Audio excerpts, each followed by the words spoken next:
She's pregnant. Oh my God, she's pregnant.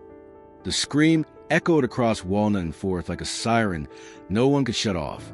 In the middle of a quiet Georgia afternoon, a woman lay crumpled on the sidewalk, 8 months pregnant, and kicked in the stomach by a man sworn to protect her. But that kick didn't just hit Nadia Trammell. It struck the very soul of a city too used to looking away. And this time, someone stood up not just for justice, but for every life the silence nearly swallowed. This isn't just a story about brutality. It's a story about awakening and the fire one father lit when no one else would. It was a quiet April afternoon in Fairborn, Georgia. The weather was mild, and a soft breeze threaded through the rows of pine trees lining Walnut Avenue, as if humming an old folk song. Nadia Trammell, 32, had just finished her shift at the Ridgeview Public Library, where she'd worked as a librarian for the past 6 years. In her hand was a brown paper bag, holding a few ripe oranges she'd picked up at the corner market to make her husband Malik Trammell's favorite dessert that evening. Every step she took was slow and gentle, partly because of her 8-month pregnancy, partly because she didn't want to wake the baby quietly resting inside her. Nadia wasn't in a hurry. All she wanted was to get home, hug her husband, soak her feet, put on an old jazz record, and tell him about the children's books she'd reorganized that morning. But fate, just as it often does for people of color in the American South, had no intention of letting an ordinary afternoon end in peace. When Nadia reached the intersection of Walnut and Fourth, a police cruiser suddenly swerved onto the curb, its tires screeching against the pavement with sound that sliced through the air. She flinched and turned. The car door flew open. A tall white man in a short-sleeved police uniform stepped out, his face flushed red, shoulders squared like a predator on the hunt. It was Officer Trent Halvorson, 42 years old. His name had surfaced in hushed conversations at barbershops and cafes in the East End, where people would whisper, "Just don't get on his radar." "Stop right there," he barked, his tone sharp and accusatory, more like he was ordering around a criminal than addressing a pregnant mother. Nadia froze. Instinctively, she placed both hands over her belly, as if shielding the life within from something invisible but fast approaching. "I'm just walking home," she said, her voice soft but steady. Her eyes didn't meet his. She had been taught that could only make things worse. But Halvorson didn't care. "You look suspicious. What are you doing wandering around here?" He stepped closer, his right hand hovering near his gun. She took a half step back. "I didn't do anything wrong. I'm just coming from the library." Her hands trembled slightly as she felt a soft kick from inside her, her baby sensing her fear. He shouted, "I said stop. Are you disobeying an officer?" Then, like a lightning bolt of injustice in broad daylight, he shoved her hard to the pavement. The bag of oranges scattered, rolling across the sidewalk. Nadia clutched her belly, eyes wide, lips frozen. But it didn't end there. Halvorson, now fully unhinged, lifted his foot and kicked Nadia in the stomach, in plain view of 2 students who had just turned onto the street and an elderly woman pushing a shopping cart across the crosswalk. The sound wasn't loud, but it was enough to freeze the entire block. 1 second of silence. Then came the scream. A woman cried out, "She's pregnant! Oh my God!" And phones immediately rose into the air, capturing an unthinkable scene unfolding on an American sidewalk in the year 2025. Nadia lay motionless. Her hands clutched her belly, her eyes shut tight. No one knew if she was still alive. But one thing was certain. The child inside her had just become an invisible witness to a cruelty that could not be denied. Malik Trammell was on his way home from the Veterans Assistance Center when he got the call from Fairborn General Hospital. The nurse's voice trembled on the other end. "Mr. Trammell, your wife is in the emergency room. She was attacked, and your wife is pregnant. We're monitoring the baby's heartbeat." Malik froze, nearly throwing his cap aside. He jumped into his old Ford and hit the road, not remembering how many red lights he blew through. Inside him, a fire was burning away the balance of a man who once survived, choosing which direction led to death. When he reached the hospital, he leapt out of the truck before it even stopped. His hands and legs were shaking as he stood outside room 203, where Nadia lay, The door opened and time stood still. Nadia lay on her side, her face pale, a story written in pain. A bruise sat just below her jawline, disappearing beneath the soft cotton fabric wrapped around her swollen belly. The fetal heart still beat, though faintly. Malik stepped closer, sitting beside the bed. His hand found hers. Nadia opened her eyes, her voice hoarse, cracking. "I don't know what happened. I was just walking home, and then he kicked me." Malik tightened his grip on her hand. "Who was it?" "A cop. He said I looked suspicious, told me to stop. I didn't argue. I just said I was going home. Then he shoved me down. And then he kicked." Nadia's voice broke, crushed under the weight of pain and humiliation. Malik said nothing. He stood. For the first time in his life, a man who had stood amid death, who had learned to suppress emotion in fields where his brothers had fallen to artillery fire, began to cry. But they weren't tears of weakness. They were tears of awakening, of a declaration. He left the hospital and walked straight to the Veteran Center. In front of a live-stream camera, he spoke about his wife and their unborn child, ending with a statement that shook the silence. "They tell us to wait, to trust the system.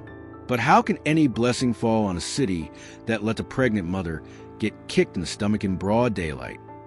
As the video of Nadia being kicked spread like wildfire, Malik's word became the spark that lit up an entire city. He had made a decision. This time, no one would be allowed the luxury of silence. By nightfall, the 37-second clip had gone viral across social media. A black pregnant woman, kicked in the stomach by a white police officer on a sidewalk near Main Street, Fairborn. The footage was blurry, shot hastily, but the audio was searingly clear. The clean thud of a kick, a scream of pain, and a voice shouting, "She's pregnant! Oh my God, she's pregnant!" Within just a few hours, the hashtag Justice for Nadia began flooding X Twitter, Facebook, and TikTok. Hundreds of people shared the video, not with seething rage, but with a quiet, simmering pain, like a fire burning in the chest that couldn't find words. A mother from Baton Rouge wrote, "I saw my daughter in her terrified eyes." A veteran from Indianapolis said simply, "This is why I can't trust the system I once served." That evening, outside Fairborn General Hospital, something unprecedented began to form. The first to arrive was a college student named Layla, carrying a small candle and a handwritten cardboard sign that read, "We won't forget, we won't stay silent." Then another person, then 10, then 30. Groups of people gathered quietly, most of them strangers, with no chants, no banners. They simply stood there under the late autumn Georgia sky, in the gentle chill, their faces lit by the soft flicker of candlelight. Malik stood behind the glass of a third-floor window, in the room where Nadia was still under close observation. He looked down at the crowd, phone in hand, still displaying the video of his wife being assaulted. He hadn't shared it, others had done that, but he knew every frame. He knew the moment Nadia's eyes darted around, searching for help that no one dared to give. He knew the sound of the kick, landing just as she clutched her belly. A pastor from Mount Providence Church brought a handheld speaker, not to incite protest, but to pray. His voice rang out gently. "We are not here for revenge. We are here to witness. To remind this city that what happened to Nadia Trammell was not an accident. It was a result of a culture that discounts the value of life when your skin is not the right shade." A small child placed a teddy bear at the base of the steps. An elderly Marine veteran stood at attention for 10 full minutes without saying a word. Inside, the doctors hadn't yet dared to remove the fetal monitor, but the baby's heartbeat was steady. Nadia slept, exhausted, one hand still resting on her belly. Malik sat beside her, eyes fixed on the crowd outside. He didn't know their names, but he knew one thing for certain. They weren't there out of curiosity. They were there for his child, for his wife, for every woman this country had pretended not to hear for far too long. And from that moment on, he was no longer alone. At noon on the third day after the assault, Malik Trammell walked into the office of attorney Darius Vance in downtown Brighton, with the eyes of a man who had left fear at the door. Darius, a Morehouse graduate and now one of Georgia's leading civil rights attorneys, had reviewed the video from dozens of angles, read every comment, and knew This wasn't just a lawsuit. This was a chance to expose the system. Not just for Nadia, Malik said, his voice sharp and steady like a razor's edge. This time they got caught on camera, and I won't let that get buried. Darius nodded, setting the folder down. We're not just suing, Malik. We're taking down the entire system that protected Halvorsen. We'll need witnesses, footage, documents, and public pressure all at once. That afternoon, Malik met again with Sheridan Pike, a seasoned independent journalist who had once worked at the Atlanta Journal-Constitution before leaving big newsrooms due to too many silent redactions. Sheridan, with her platinum hair and round glasses, didn't write to attract attention. She wrote to peel back the veneer that covered the truth. And when she saw the video, she said just one thing. I've been waiting my whole life to tell this story. The three of them formed an action group. They called it the Lighthouse Circle, not because they believed they were saviors, but because they believed light belonged in the darkest corners. They started quietly. Darius drafted the first legal notice, demanding the release of Officer Halvorsen's full internal file, including past complaints and an unreleased psychological evaluation. Sheridan launched a column on her own news site titled The Shadows of Brighton, publishing daily dispatches that laid out the details of every buried corner. Not sensationalized, not dramatized, just raw, cold truth, sharp as a needle pressed to the skin. Meanwhile, Malik went store to store around the intersection where Nadia had been attacked, asking each person the same question. Did you see anything that day? Some shook their heads. Some were afraid, but a few nodded and began to speak. One elderly window cleaner working in the nearby office tower handed Malik a copy of internal footage he had secretly saved before his supervisor wiped the recordings. A particularly shocking development came when Malik found an unmarked envelope left on his windshield at midnight. Inside was a printed copy of an internal complaint from 2021 that had been torn up. A police cadet had reported Trent Halvorsen for brandishing a firearm at a 13-year-old black boy. The report had never reached the Inspector General's office. When Sheridan cross-checked the signature on the suppression order, she discovered it had been signed by the Deputy Director of Internal Affairs in Brighton, who was also Halvorsen's father-in-law. The truth was rising to the surface like ink bleeding through wet paper. This wasn't about one rogue officer. It was about a deeply interwoven network of names shielding each other with regulations, with influence, and with silence. And most striking of all, the Lighthouse Circle didn't remain alone for long. A female law student from Chapel Hill emailed asking to join. A group of pastors in Greenville offered to host a symposium on ethics and truth in law enforcement. The community, once quiet, was beginning to speak. And this was just the beginning, because when light shines long enough, darkness can no longer pretend it isn't there. On Monday at 9 a.m., Malik Trammell stepped through the glass doors of Fairborn City Hall. In his hands was a black folder, thick, heavy, and impossible to ignore. The clerks at the front desk glanced at each other nervously when he asked to meet directly with Mayor Elaine Greeley, age 62, who had held the office for nearly 2 decades and was known for her soft-spoken style. But today, Malik hadn't come for gentle words. I don't need an appointment, he said, eyes steady. I brought something you can't delay. 15 minutes later, he sat inside the third-floor office, where landscape paintings and polished silver teacups tried to give the illusion of order. Elaine entered, holding a folder of her own, her expression guarded. I was told you have something you'd like to share, she asked. Malik didn't stand. He opened the folder. Inside were 3 copies of internal complaints from 2019, 2020, and 2021, all tied to Officer Trent Halvorsen. 2 cases have been closed due to lack of evidence. The third, concerning a firearm threat against a black teenager, had no record of ever being received. At the bottom was a signature confirming dismissal. Deputy Director of Internal Affairs Richard Halvorsen, Trent's father-in-law. Elaine was silent, her lips pressed tightly together, eyes moving across the pages like she was scanning for landmines.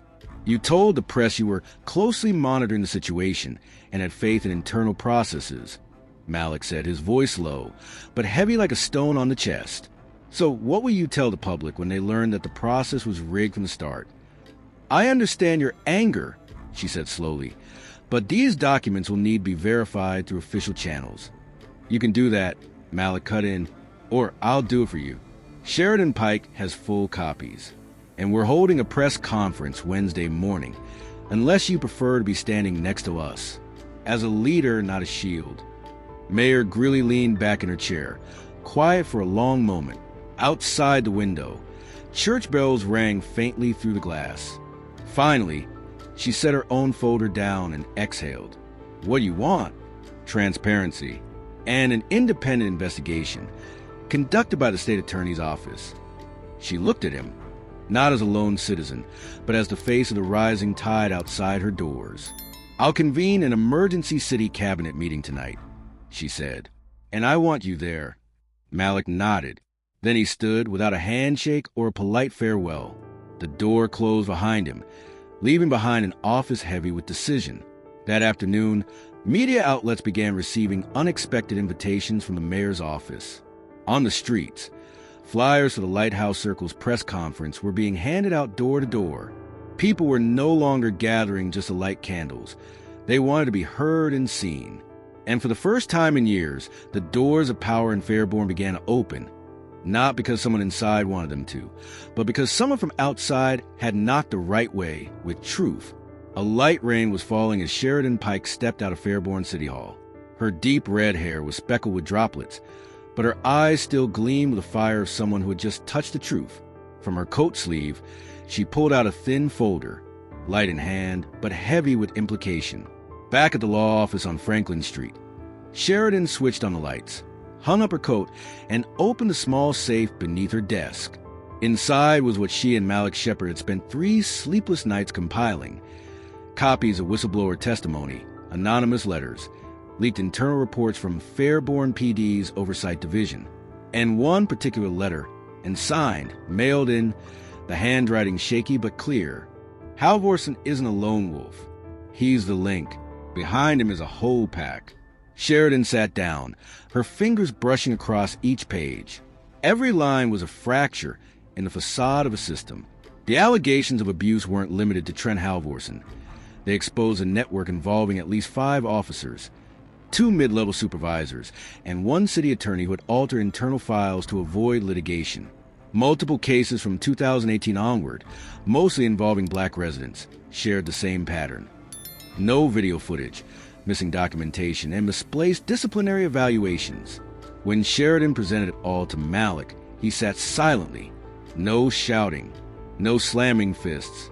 He simply turned each page and nodded. His stillness unsettled Sheridan more than the rain outside. You see this? Sheridan pointed to a report with lines crossed out. They called this an incomplete psychological assessment. The victim was a black veteran, beaten by Halvorsen in a holding cell. No footage exists. But medic wrote in the report, patient shows signs of abdominal trauma, likely due to blunt force. They edited it to, fell due to loss of balance. Malik nodded, eyes darkening. This isn't just about my wife anymore. This is about everyone who's ever been forced into silence. Then came a shocking discovery, almost by accident. In a folder marked Personnel Training Records, Sheridan found a file coded yellow, an unusual tag for standard documentation. When she opened it, both of them froze. Inside was Halvorsen's 2016 hiring evaluation. The final note read, "Candidate displays signs of violent response when challenged. Recommendation, administrative assignment only or close supervision if deployed to frontline." And yet, he had been hired. Not just hired, promoted in 2019. Sheridan straightened in her seat, exhaled hard. Malik, they knew from the start, and they chose to look away. "Then they don't get to look away anymore," he replied, rising to his feet and taking the file in hand. "We bring this into the light. All of it. No one left out."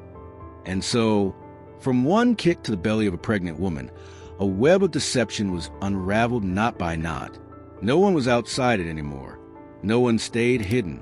The name Celeste, once a private symbol within the Trammell family, was now echoing across Fairborn like a chain reaction. 1 month after the incident, Malik and his team, including Darius Vance, Sheridan Pike, and a group of local advocates, launched the first of a series of town halls. The chosen venue was the Evergreen Community Center, once the site of prayer vigils after the riots of the 80s. Malik wasn't a politician. He didn't have an MBA, nor was he a legislator. But he possessed something most politicians lacked: credibility forged through pain and action. On Friday night, when the first town hall began, nearly 300 people crowded into a room with barely half as many chairs. Elderly people leaning on canes, teenagers in hoodies, mothers with babies on their hips. They all showed up. Malik stepped on the wooden platform amid scattered applause. He took a deep breath, holding the first draft of the Celeste Act proposal in his hands. "We're not here asking for special treatment," he began. "We're here demanding what should have always been protected. The right to not be kicked onto a sidewalk. The right to walk while pregnant without being stopped because of your skin." Applause erupted, but Malik raised his hand for silence. He pointed to the whiteboard behind him, where Sheridan had outlined the three main pillars of the Celeste Act. 1. The formation of an independent oversight commission. 2. The removal of qualified immunity for repeat offending officers. And 3. A mandatory 48-hour deadline for releasing body cam footage. Just as Darius began presenting the second point, an unexpected moment broke the script. A young man in a police uniform stood up from a row near the back. Every eye in the room turned toward him. He raised both hands, as if to show he came in peace. "My name is Eli Norwood," he said, voice trembling slightly but his gaze steady. "I've been in the force for 14 months. I'm not here on behalf of any department. I'm here because I saw the video, I read the reports about Halvorsen, and I can't stay silent anymore." The room went still. "We can't reform from the outside if no one on the inside is willing to speak." Eli continued, "I support the Celeste Act, and if I lose my job tomorrow for saying this, I still won't regret it." An older woman began to clap. Then the entire room stood and joined in. The applause roared like a living declaration. Sheridan turned to Malik, eyes glistening. "You see that? That's the first step." After that event, Eli Norwood became the unofficial face of internal reform and law enforcement, and support for the Celeste Act skyrocketed. In just 10 days, the petition gained over 120,000 signatures across the state of Georgia. The following town halls were no longer just spaces for mourning. They became policy action centers. Malik and his team were no longer standing alone. Doctors, lawyers, law students, former officers, single mothers, each brought a vital piece to movement. The Celeste Act was no longer an idea. It was becoming reality. And for the first time in years, the people of Elmswood felt that doing the right thing wasn't just a dream. It was a plan. But the act's success didn't just awaken hope. It kicked a hornet's nest. Less than a week after the town hall featuring Eli Norwood's powerful declaration, smear articles about Malik Trammell began to circulate on an anonymous blog that spread rapidly across local Facebook groups. The headline screamed in bold red, "Veteran or opportunist? Malik Trammell once investigated for misconduct in the military." Malik was brewing tea for Nadia when Darius called, urgency in his voice. "Don't panic, but they're playing dirty. There's an old photo of you in Kandahar, doctored, holding a gun pointed at a child." Malik went quiet for a moment. "That photo's fake." "I know," Darius replied, "but the public might not." It didn't stop there. 2 days later, Nadia received an anonymous letter. It had only one sentence: "If you want the baby to be safe, stop now." Sheridan Pike immediately forwarded the letter to federal investigators, but also warned Malik. "They know we're getting close to the truth. This is a reaction of someone with nowhere left to hide." From a quiet veteran, Malik now had to learn how to become a symbol, one who wouldn't buckle under a smear campaign. He didn't retaliate with lawsuits right away, but with something the system hadn't accounted for: community media. One Wednesday evening, he accepted an invitation to appear on the Fairborn Echo, a local podcast run by 2 retired school teachers. They broadcasted live via radio and YouTube, with most of their listeners being elderly, once the quietest demographic, now the most keenly attentive. Malik didn't come alone. He brought the original printout of his military record, letters of recommendation from former squad mates, and even pages from a journal his mother kept while he was deployed. In a calm, steady voice, he recounted his training, nights of combat in Helmand, and and the truth behind the doctored photo. "This isn't just an attack on me," he said over the air. "This is an attempt to bring down anyone brave enough to expose the system. If I fall, who's next?" The podcast garnered over 800,000 listens in just 3 days, far exceeding expectations. Independent journalists began tracing back the fake news accounts and uncovered links to a PR firm previously contracted by the Fairborn Police Union. For the first time, Malik wasn't playing on someone else's turf. He was shaping his own narrative, not with outrage, but with proof, with humanity, and with trust. Sheridan called him the next morning, laughing softly over the phone. "That media strategy? I didn't teach you that."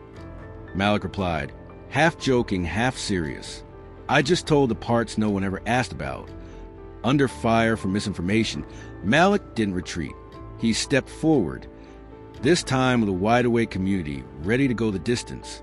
And those hiding in the dark began to realize the flood they dismissed had found its voice. That morning, the federal courthouse in Georgia was packed, from the front rows to the hallways. People weren't just there to witness a trial. They were there for a moment in history. Beneath the pale white walls and the quiet hum of fluorescent lights, Nadia Trammell stepped in, clutching her testimony folder. She was no longer the pregnant woman kicked to the pavement on Elmswood Avenue. Today, she was the lead witness in the most consequential civil rights case the state had seen in 2 decades. Officer Trent Halvorsen sat silently at the defendant's table. His pale gray suit couldn't mask the coldness in his steely eyes. After months of investigations, reopened records, camera reviews, gathered testimonies, and surviving a brutal smear campaign, this was the moment the truth would finally be heard.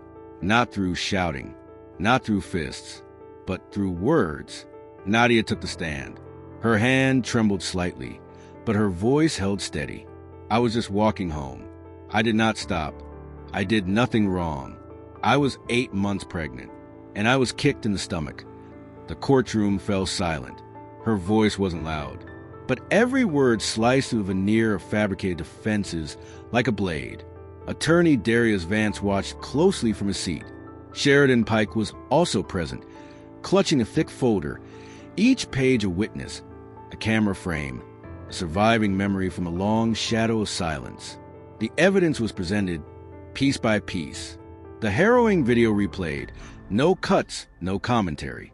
Just the screech of tires, the screams, the dashcam audio from a nearby SUV that captured everything, from Nadia's gentle footsteps to Halvorsen's inhuman kick.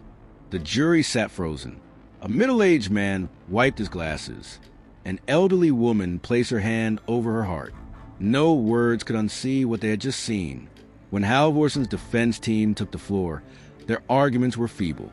They spoke of fear, of misreading the situation, of instinctive reactions. But no one was listening, not after witnessing a mother speak of a kick aimed squarely at her unborn child. After 2 hours of deliberation, the jury returned. The foreperson stood, looked the judge in the eye, and said, "We find the defendant guilty on all counts." In that moment, the entire courtroom exhaled a breath they had been holding for months. Malik wrapped his arms around Nadia. She didn't cry, but in her eyes was a light only those who have survived hell carry. The light of survival. National news covered the verdict all day. CNN, MSNBC, even PBS. But no broadcast could fully capture the deep silence that settled in the hearts of Elmswood residents that day. It felt like the funeral of a long, dark era and the sunrise of something real. Outside the courthouse, Malik answered a reporter's question in a steady voice. "Justice today isn't just about a verdict. Justice is when my son grows up and doesn't have to learn to lower his head at the sight of a cop." The trial ended, but the lesson echoed far beyond. No kick is too small to ignore. No silence is worth more than the truth. And when one woman stands up, an entire system must sit down and listen. 1 year after the historic trial at the federal courthouse in Georgia, April sunshine spilled across Old Pine Street like a promise kept. The street where Nadia Trammell was once kicked to the pavement looked different now. The cracks in the sidewalk had been filled, but something greater had been mended. The trust of a community in its power to heal. Malik no longer appeared on TV each night like he had in the weeks following the verdict. But he didn't vanish. On the contrary, he and Nadia, now parents to a baby boy named Langston, quietly built a legacy not rooted in vengeance, but in life, recovery, and civic duty. The Langston Justice Foundation was born out of their deepest pain, but it didn't exist to recount suffering. It existed to offer tools, lawyers, doctors, trauma counselors, and listeners, to those who had been dismissed, silenced, or erased. Malik didn't just want justice for victims. He wanted them to have a place to start again.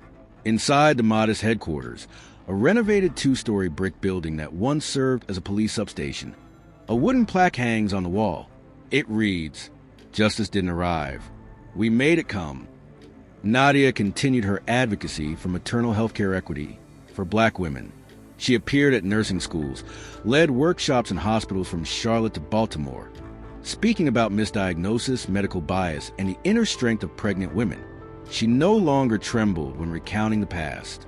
She told her story as a way to pass on life, the very thing she nearly lost. One Sunday afternoon, during a community gathering at Zion Church, a teenage girl stood up and asked Malik, "Weren't you afraid when everything was against you?" Malik smiled, his hand gently resting on his son's shoulder. "I wasn't fearless. I just chose not to let fear decide my actions." People no longer saw Nadia and Malik as victims. They were spoken of as symbols, not of suffering, but the power to rebuild the world from the ashes of injustice. Their story did not end with a verdict. It ended with an open door. For those who had once been knocked down with no one to help them up. For those who had once been threatened and didn't know whom to call. And if you are hearing this, at any age, in any place, remember, sometimes change doesn't start with power or money. It starts with one voice that refuses to go quiet. Because justice doesn't come from the system. It comes from the people who never stop demanding the system to change.